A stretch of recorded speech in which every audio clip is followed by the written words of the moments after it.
ओम सजात्म स्वरूप परम गुरु शुद्ध चैतन्य स्वामी ने नमः।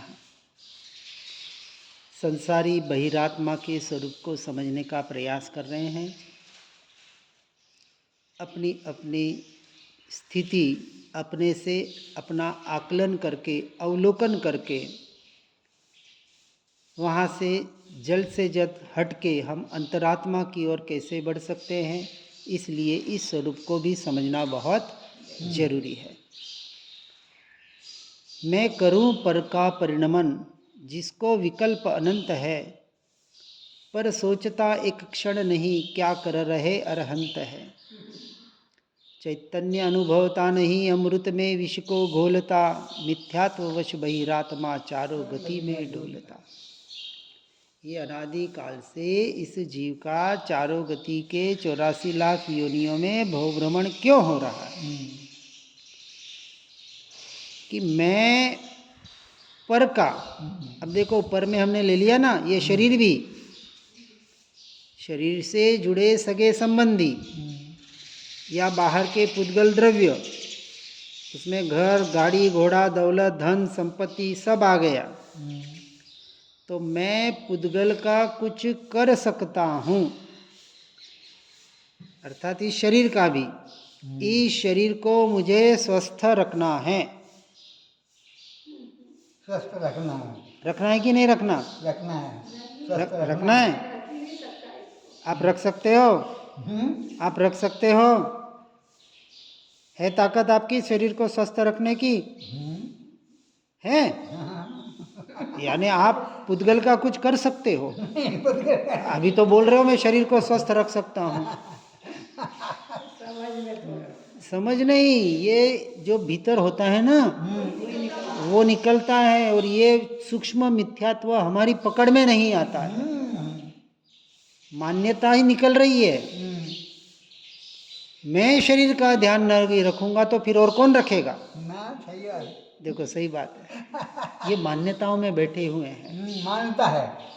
अरे मान्यता का नाम तो मिथ्या श्रद्धान है। इस मान्यता को जड़मूल से निकालना है। जब एक द्रव्य दूसरे द्रव्य का कुछ कर नहीं सकता, तो मैं आत्मा हूं कि मैं शरीर हूं? मैं आत्मा। तो आत्मा शरीर का ध्यान रख सकता है, तो मैं शरीर का ध्यान रख सकता हूं, मैं शरीर को स्वस्थ रख सकता हूं। ये मान्यता ही तो मिथ्यात्व है। ध्यान रखना चीज अलग है, और मैं रख सकता हूं, ये बात यही तो बता रहा है। मैं करूं पर का परिणमन। बहुत सूक्ष्म सूक्ष्म कहाँ बैठे हमें पता नहीं चलता है, और ये पड़ा हुआ है, निकल नहीं पाता है। बहुत गहरा चिंतन चाहिए उसके लिए, और इसके लिए साधना चाहिए। साधना बहुत अलग होती है। पढ़ना सुनना बोलना बहुत सहज होता है, सरल होता है। उससे अनंत गुना कठिन साधना होती है। मैं तो स्पष्ट कहता हूँ, ऐसे वैसे साधना हो जाती ना, तो सभी सम्यक दृष्टि हो जाते आत्मा की बातें सुनने वाले। साधना कठिन है, सामने समस्या, इसी बीच निकल जाओ, यही है परीक्षा। बस सीधी सी बात है। यह नहीं सोचता कि अरिहंत सिद्ध परमात्मा क्या कर रहे हैं, और उन्होंने ये जो परमात्मा पद पर्याय में प्रकट किया, किस आधार से, किस मार्ग से, कैसे किया, और जैसे किया वैसा मैं नहीं करूंगा तो मैं अंतरात्मा से परमात्मा बनने का अधिकारी नहीं। सबसे पहले से पहले इस मिथ्या श्रद्धान को जड़ मूल से उखाड़ो। एक ही कार्य जब तक नहीं होगा। इसलिए मिथ्या दृष्टि जीव अपने चैतन्य का अनुभव न करने की वजह से अमृत में विष घोल रहा है। आत्मा का स्वभाव, मेरा स्वभाव कैसा? हाँ, खेत में विषयों के विष क्यों बो रहा, जाग जाना दान, तू क्यों सो रहा। जागते हुए भी जो मोह माया के नींद में सो रहा है, उसको जागने के लिए कह रहे हैं।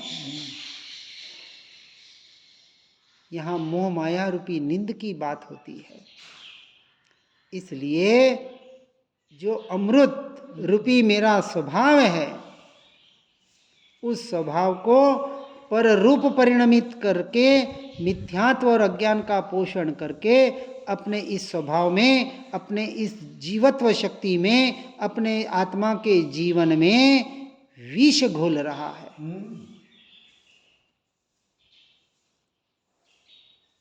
ये बात जब तक ये बहिरात्मा नहीं समझेगा, उसका स्वीकार नहीं करेगा, तब तक अंतरात्मा की ओर कैसे बढ़ेगा। तिर्यंच गति में, स्वर्ग में, जाता कभी नरक में, होता मनुष्य तो कुबुद्धिवश, फंसा रहता तर्क में। बहुत अच्छी रचना है। क्या करता है ये बहिरात्मा? चारों गति में भवभ्रमण कर रहा है और सबसे तीव्र बुद्धि, विचार करने की यथार्थ क्षमता जिस मनुष्य योनि में मिलती है और जिसमें जीव संयम में 5वें 6ठे गुणस्थानक में आगे बढ़ सकता है, जो सम्यक दृष्टि देव भी नहीं कर पाते। सर्वार्थ सिद्धि विमान के देव 33 सागरों तक सिर्फ और सिर्फ धर्म की चर्चा, व्यवहार निश्चय की, सबकी चर्चा, एक शब्द एक वाक्य फिर से नहीं दोहराया जाए। अब विचार करो कितनी चर्चा चलती होगी, लेकिन फिर भी चर्या 5वें में जा सकते हैं? नहीं जा सकते। संयमाचरण चारित्र के अधिकारी नहीं हैं जो हम हैं, जो मैं हूं इस मनुष्य पर्याय में। इसलिए क्या करता वह हम, कुज्ञान की खोटी तराजू में पत्थरों को तोलता। तराजू है पत्थरों को तोड़ गया है और पास में हीरा भी है, चैतन्य हीरा, फिर भी तौल किसको रहा है? कौन से इन बाहर के हीरो को? बाहर का हीरा भी तो पृथ्वी काय का मुर्दा है। मुर्दा ही तो है वो हीरा। सोना चांदी क्या है? पृथ्वी काय के मुर्दे हैं। उन मुर्दों में ये मुर्दा, शरीर रूपी मुर्दा एकत्व कर रहा है और मान रहा है उसमें अपना वैभव। अरबपति खरबपति बन गया तो मान लिया मैं, देखो बोलते हैं ना, कॉलर टाइट हो जाती है। मैं वो मैं पना चढ़ते जाता है। ऐसे अपनी कुज्ञान रूपी खोटी तराजू में ये बाहर के धन दौलत संपत्ति वैभव परिवार आदि को तोल रहा है। अपने आप को कभी तोलने का प्रयास नहीं किया। यहाँ तो अपनी तराजू बताते हैं कि एक तराजू में तीनों लोक का वैभव, कितना? तीनों लोक का वैभव इकट्ठा कर लो, उस तराजू में रखो और एक तराजू में आत्मा को बिठाओ, आत्मा के गुणों को बिठाओ, तो भी वो पलड़ा किंचित भी नहीं झुके, अर्थात ऊपर न हो। ऐसा आत्मा का वैभव जिसके आगे तीन लोक का वैभव तिनके के समान भी नहीं है, फीका है। इतनी महिमा जब तक स्वयं की नहीं आएगी, तब तक वह जीव संसारी बहिरात्मा बनकर संसार के चारों गतियों में भटकता रहेगा। एक एक परिणाम बता रहे हैं। है तीव्र जिसकी गृद्धता, संसार तन अरु भोग में, वह फंसा रहता रात दिन उन भोग के ही रोग में। और इस तरह केला थंब के छिलके ही छिलके छोलता। देखो केले के जो पौधा जड़ होती है ना, उसका जो पेड़ होता है, छिलके छिलके उतारते जाओ, उतरते जाते, जैसे प्याज के छिलके होते उतरते जाते हैं, उसी प्रकार के उसी प्रकार। इस प्रकार अब देखो यहाँ केले का पत्ता इसलिए लिया कि प्याज भी अभक्ष्य है, इसलिए उसका भी यहाँ दृष्टांत नहीं दिया। हाँ,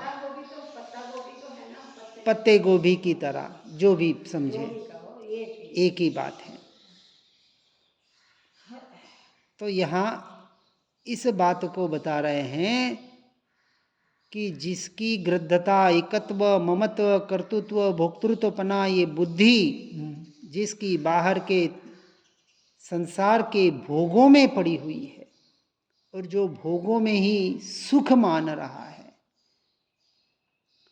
और उसी में इन भोग रूपी रोगों में जो रात दिन फंसा रहता है। विचार करना, मिथ्या दृष्टि तो फंसा रहता है, लेकिन आत्मा परमात्मा की बातें सुनने वाले विचार करें, क्या हम इससे अछूते रह पा रहे हैं क्या? और नहीं रह पा रहे हैं तो कितना पढ़ना सुनना कितना सार्थक हुआ। संसार से छूट नहीं पा रहे हैं, संसार से वैराग्य भाव आ नहीं रहा है, तो ऐसा जीव आत्मा परमात्मा की बातें पढ़ते सुनते हुए भी संसारी बहिरात्मा है। सिर्फ छिलके को छोल रहा है, केले के पेड़ की तरह, पत्ता गोभी की पत्तों की तरह,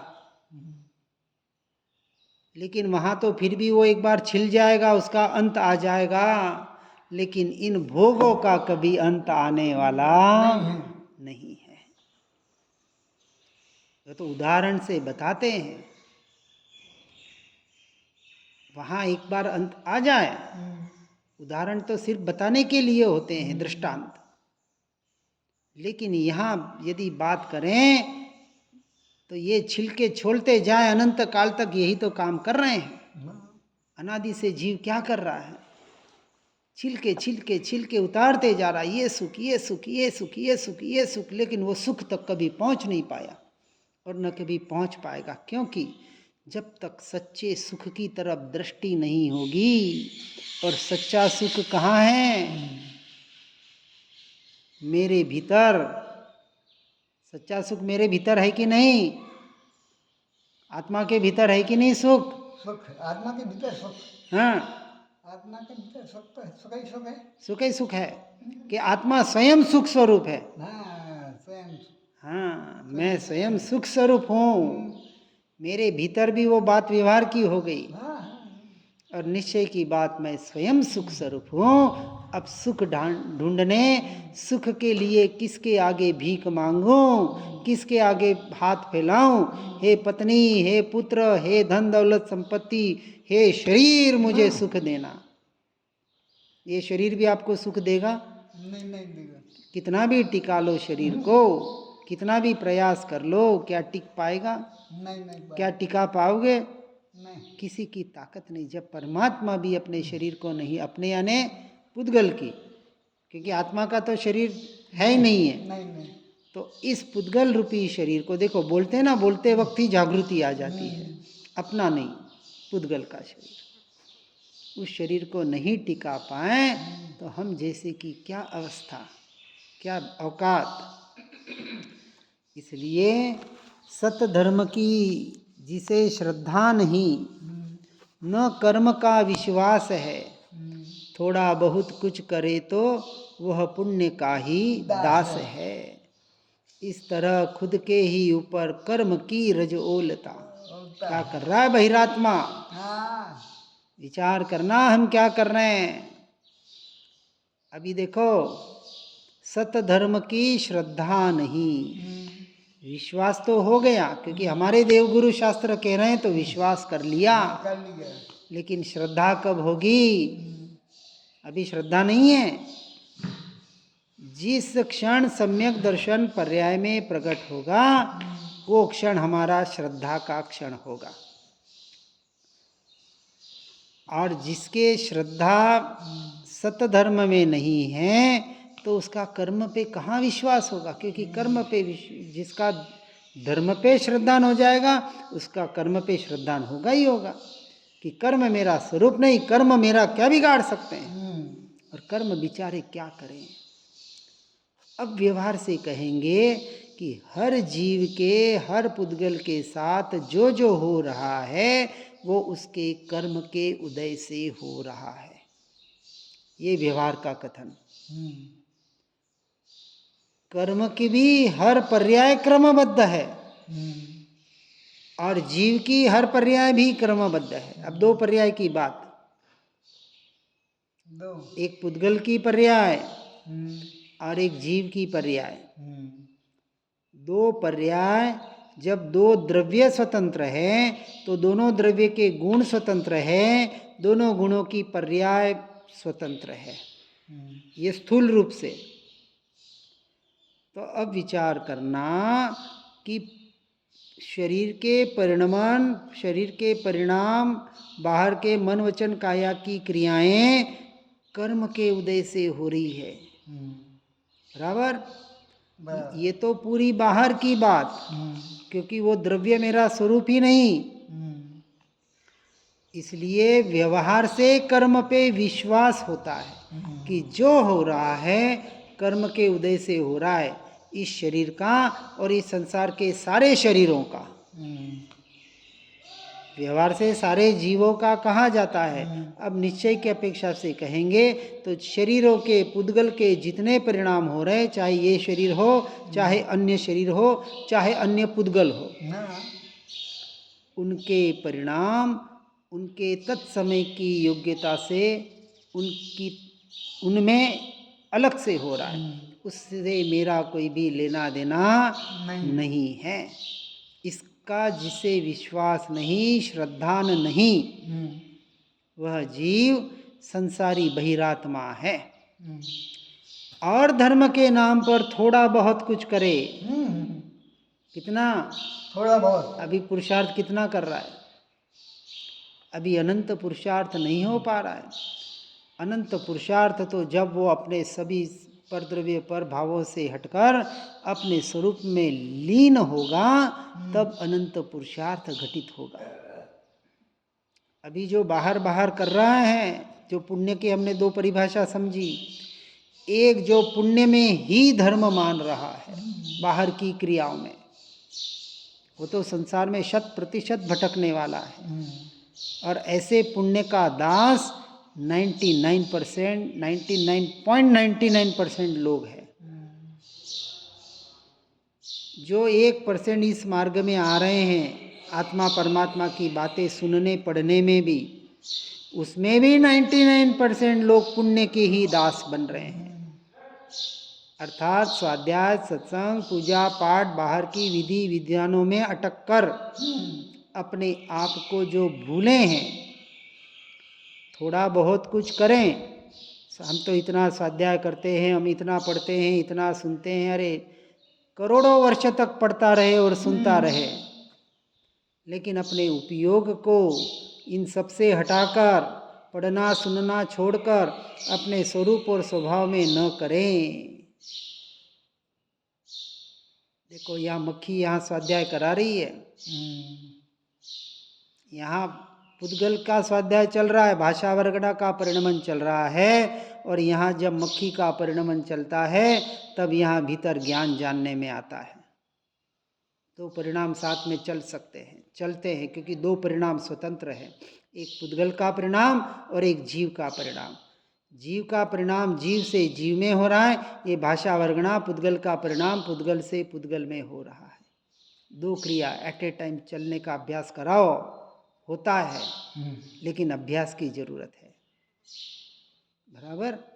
जब हाथ ऐसा हुआ तब जागृति कितनी रही कि ये हाथ उड़ा मक्खी भगाने के लिए, इसमें मेरा कुछ नहीं, मेरी क्रिया नहीं, उसको मैं जानने वाला और उसको जानते वक्त अपने ज्ञान स्वभाव को जानने वाला।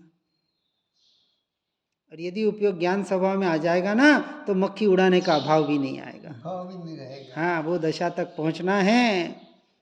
इसलिए यह बहिरात्मा जीव पुण्य के नाम पर भी कर्म की रज को ही ओढ़ रहा है। पाप से तो बच गया, लेकिन पाप से भी खतरनाक वस्तु जो पुण्य है उसकी रज, उसके धूल, उसके वो कर्म रूपी परमाणु को अर्थात कर्म का बंध कर रहा है। उड़ने का अर्थ क्या? उन कर्मों का बंध होना। और इससे जब तक वो छूटेगा नहीं, अपनी साधना आराधना कर नहीं पाएगा, मोक्ष मार्ग में आगे बढ़ नहीं पाएगा। इसलिए इन बहिरात्मापना से हटकर अपने को अंतरात्मा बनना है तो सच्चा प्रयास और पुरुषार्थ करना पड़ेगा। और वो जब तक नहीं होगा तब तक जीव मोक्ष मार्ग का अधिकारी नहीं बनेगा। हर जीव इस बात को सुनकर समझकर अपने जीवन को धर्ममय बनाने का प्रयास और पुरुषार्थ करे। इसी भावना के साथ ओम नमः सिद्धम। जिन वाणी के ज्ञान से हो सम्यक श्रद्धान, हो चारित्र महान और पाऊं पद निर्वाण। आत्म ही है देव निरंजन, आत्म ही सदगुरु भाई, आत्म शास्त्र धर्म आत्म ही तीर्थ, आत्म ही सुखदाई। आत्म मन नहीं है रत्नत्रय पूरित अवगाहन सुखधाम, ऐसे देव शास्त्र सदगुरुवर धर्म तीर्थ को सतत प्रणाम, धर्म तीर्थ को सतत प्रणाम।